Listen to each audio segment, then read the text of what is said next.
1 iyuldan pensiyalar ommaviy to'xtatiladi degan gaplar ko'payib ketdi. Kimdir hammaning pensiyasi tekshiriladi deyapti. Kimdir kartaga pul tushmay qoladi deb qo'rqyapti. Yana kimdir chet elga chiqqanlar. Nogironlik pensiyasi olayotganlar yoki boquvchisini yo'qotgan oilalar birinchi navbatda xavf ostida deb aytayapti. Men bugun shu masalani oddiy, tushunarli va huquqiy tomondan izohlab beraman. Kimning pensiyasi haqiqatan to'xtatilishi mumkin? Kim xavotir olmasligi kerak? Qanday hujjatlar kerak bo'ladi? Va eng muhimi, pulingiz to'xtab qolmasligi uchun hozirdan nima qilish zarur? Bu ma'lumot har bir pensionerga, pensionerning farzandlariga, vasiylarga, nogironligi bo'lgan fuqarolarga, o'quvchisini yo'qotgan oilalarga va chet elda vaqtincha yurgan yurtdoshlarimizga tegishli. Shuning uchun videoni oxirigacha ko'ring. Orning o'zida kanalga obuna bo'ling, like bosib qo'ying. Chunki bunday ma'lumotni vaqtida bilgan odam pulidan, asabidan va ovora bo'lishdan yutadi.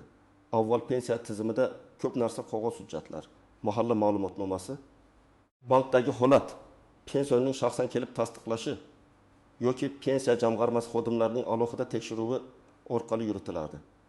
Masalan, odam pensiya tayinlatgan bo'lsa, keyin yillar davomida har oy pensiya kartasiga tushib turardi. Agar odam vafot etsa, chet elga doimiy yashashga ketsa, nogironlik muddati tugasa, bola 15 yoshga to'lsa yoki talabaligi bo'yicha ma'lumot yangilanmasa, bu holatlar ba'zan tizimga kech tushardi. Natijada davlat tomonidan ortiqcha to'lovlar bo'lishi, keyin esa bu pulni qaytarish talabi chiqishi mumkin edi. Endi esa raqamlashtirish kuchaydi. Turli davlat idoralari ma'lumotlari bir-biriga bog'lanmoqda. Fuqarolik holati dalolatnomalari, migratsiya, bank, tibbiy, ijtimoiy ekspertiza, ta'lim, sog'liq va boshqa bazalardagi ma'lumotlar avtomatik tekshirilishi mumkin. Shuning uchun 1 iyuldan keyin ayrim toifadagi pensiya va nafaqa oluvchilarda to'lov vaqtincha to'xtashi, qayta tekshiruvga tushishi yoki hujjat talab qilinishi ehtimoli bor. Bu hammaning pensiyasi bekor bo'ladi degani emas. Bu asosan ma'lumotida nomuvofiqlik bor, hujjati yangilanmagan, huquqiy asos tugagan yoki tizimda shubhali holat ko'ringan fuqarolarga tegishli. Men bu yerda eng muhim farqni alohida aytaman. Pensiyani to'xtatish bilan pensiyani bekor qilish boshqa narsa. To'xtatish ko'pincha vaqtinchalik bo'ladi. Ya'ni tizim bu odam hali ham pensiya olish huquqiga egami degan savolga aniqlik kiritmaguncha pulni ushlab turadi. Bekor qilish esa huquqiy asos butunlay yo'qolganda bo'ladi.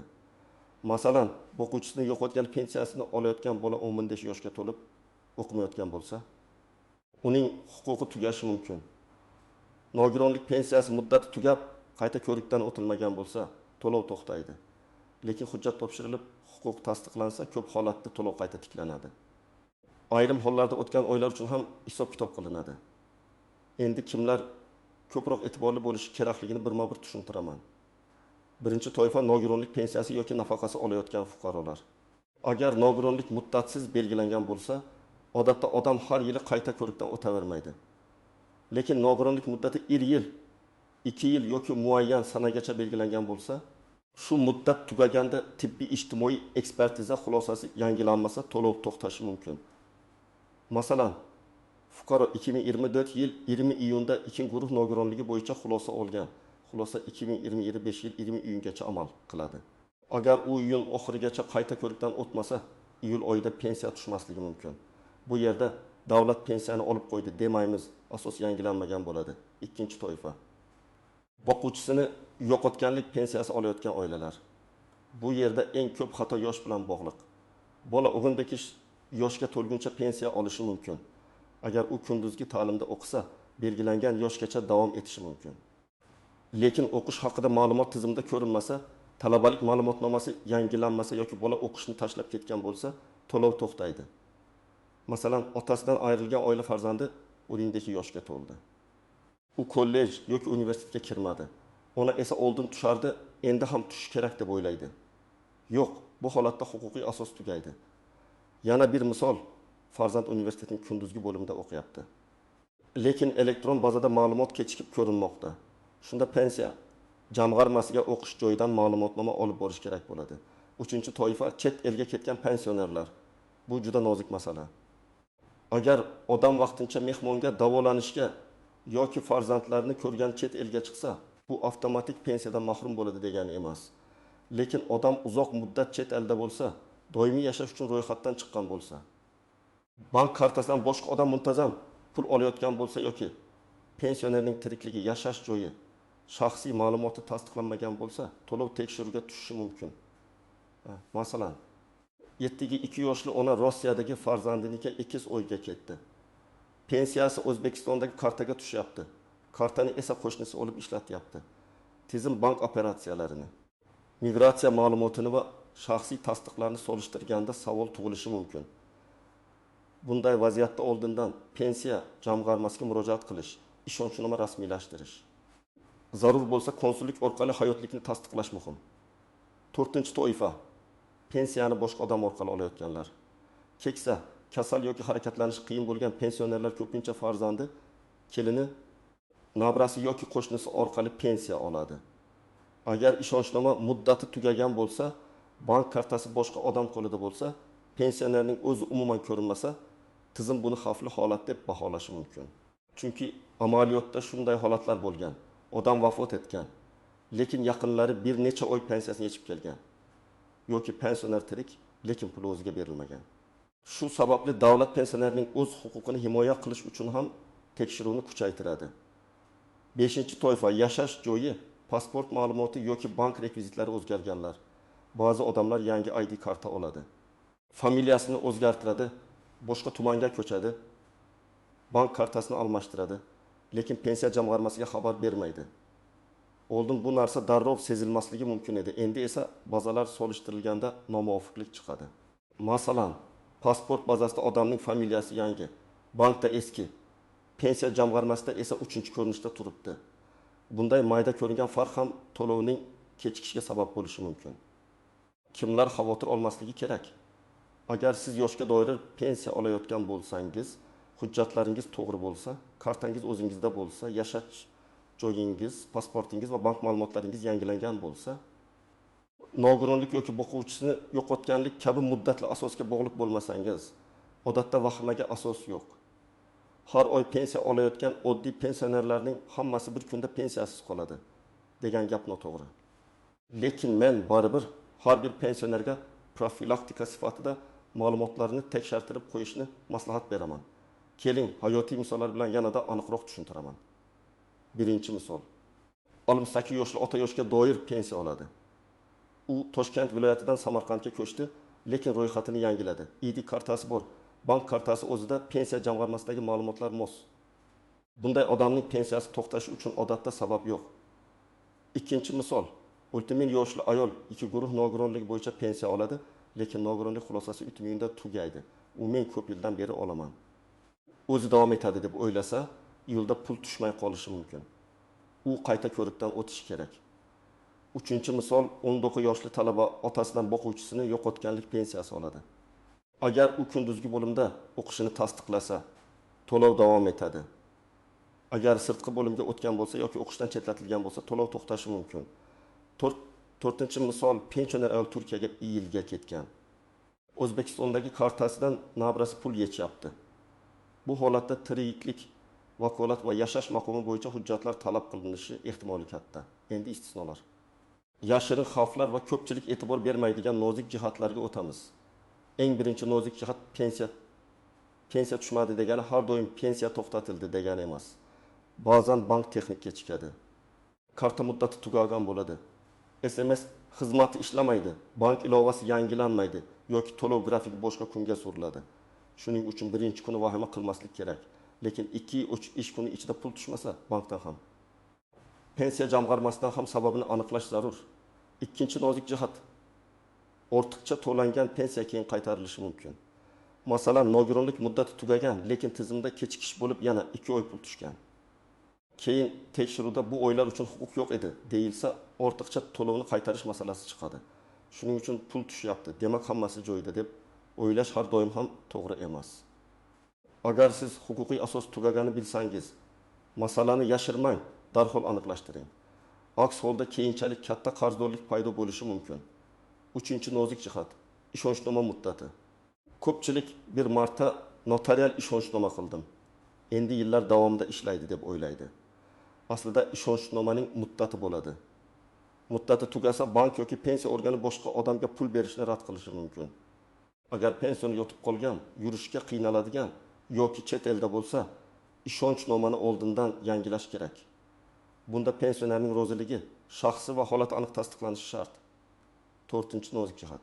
Vafot etgan odam pensiyasini olish jinoyat yoki jiddiy huquqiy oqibatlarga olib kelishi mumkin. Ba'zan yaqinlar dafn xarajatlariga ishlatdik. Baribir otamizning puli edi, bir oy tushibdi, olib qo'ydik deb o'ylaydi. Lekin qonuniy tartib boshqa. Vafotdan keyingi to'lovlar bo'yicha alohida qoidalar bor. Meros, dafn puli yoki olinmay qolgan pensiya masalasi rasmiy yo'l bilan hal qilinadi. Kartadan yashirincha pul yechish esa keyin katta muammoga aylanishi mumkin. 5-nozik jihat nogironlik bo'yicha qayta ko'rikdan kechikish.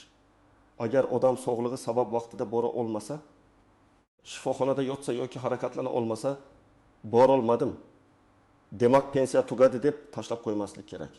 Tibbiy muassasa, oilaviy poliklinika va tibbiy ijtimoiy ekspertiza organi bilan bog'lanib, holatni rasmiylashtirish zarur. Ayrim vaziyatlarda uyga chiqib ko'rish, hujjatlar asosida ko'rib chiqish yoki kechikish sababini inobatga olish tartiblari bo'lishi mumkin. Muhimi og'zaki gap emas, rasmiy murojaat bo'lishi kerak. 6-nozik jihat. Talabalik ma'lumotnomasi. Bo'g'uvchisini yo'qotganlik pensiyasida talaba ekanini tasdiqlash juda muhim. Lekin bu yerda men o'qiyman deyish yetmaydi. Ta'lim muassasasi, o'qish shakli, kursi kunduzgi yoki sirtqi ekanligi. O'qish muddati aniq ko'rsatilishi kerak. Agar talaba akademik ta'tilga chiqqan bo'lsa, o'qishdan chetlatilgan bo'lsa yoki kechki sirtqi shaklga o'tgan bo'lsa, pensiya huquqiga ta'sir qilishi mumkin. Har bir holatni alohida tekshirtirish kerak. 7-nozik jihat, bank kartasi.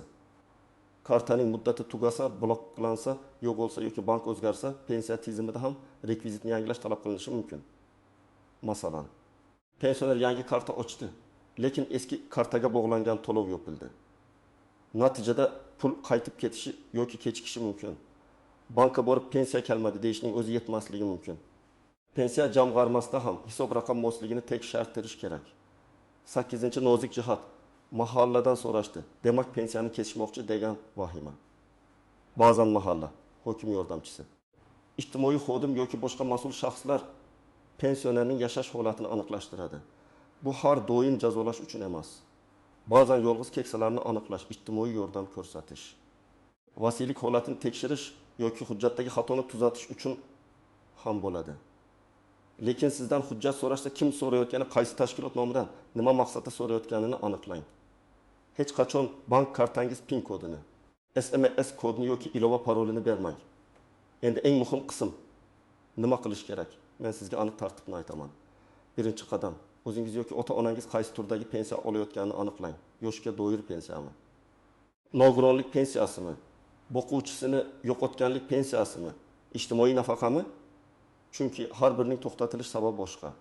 Pensiya turini bilmasdan turib to'g'ri maslahat berish qiyin. Ikkinchi qadam, hujjatlarni tekshiring. Pensionerning ID kartasi yoki pasporti, JSHR raqami, bank kartasi, pensiya daftarchasi yoki pensiya tayinlangani haqidagi ma'lumot, nogironlik xulosasi, talabalik ma'lumotnomasi. Vafot etgan boquvchi haqidagi hujjatlar, nikoh yoki tug'ilganlik guvohnomalari kerak bo'lishi mumkin. Agar pensionerning nomidan boshqa odam ish yuritsa, notarial ishonchnoma albatta tekshiriladi. 3-qadam, yashash joyi va aloqa ma'lumotlarini yangilang. Pensiya jamg'armasida eski tan raqam, eski manzil yoki eski pasport ma'lumotlari turgan bo'lsa, muammo chiqishi mumkin. Ayniqsa boshqa tumanga ko'chganlar, yangi ID karta olganlar, familiyasi o'zgarganlar, turmush qurgan yoki ajrashganlar bu masalaga jiddiy qarash kerak.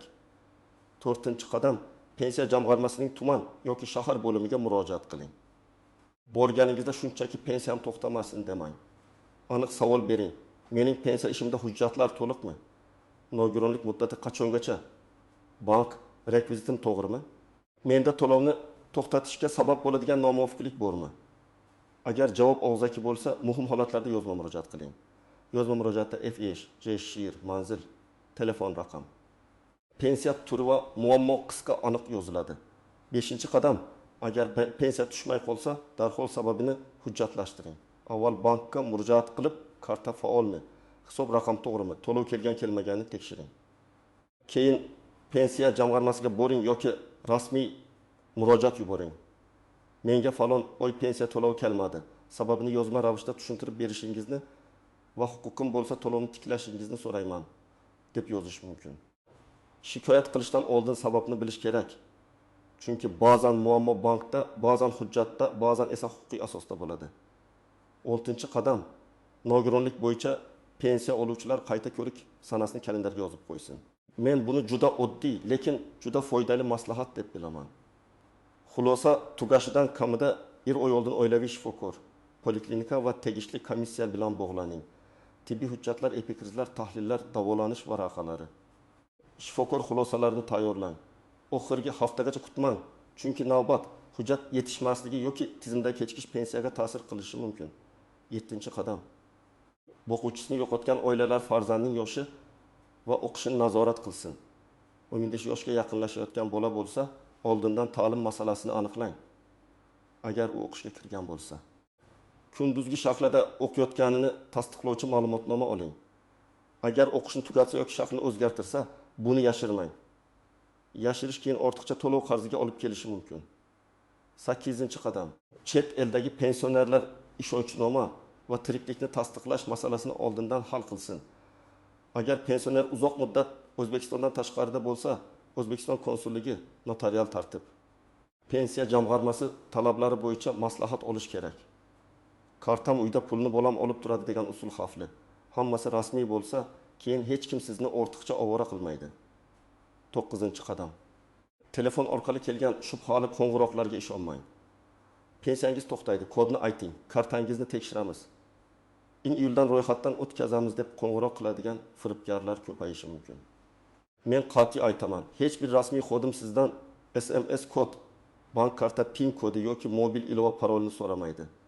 Bunday ma'lumotlarni bergan odam pensiyasidan emas, butun kartadagi pulidan ayrilishi mumkin.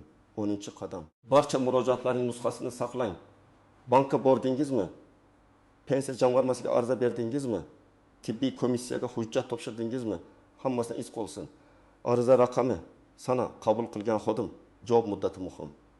Agar keyin nizo chiqsa, men aytgandim degan og'zaki gap emas, hujjat yordam beradi. Agar pensiya asosi to'xtatilgan deb hisoblasangiz, nima qilasiz? Birinchi navbatda yozma tushuntirish talab qilasiz.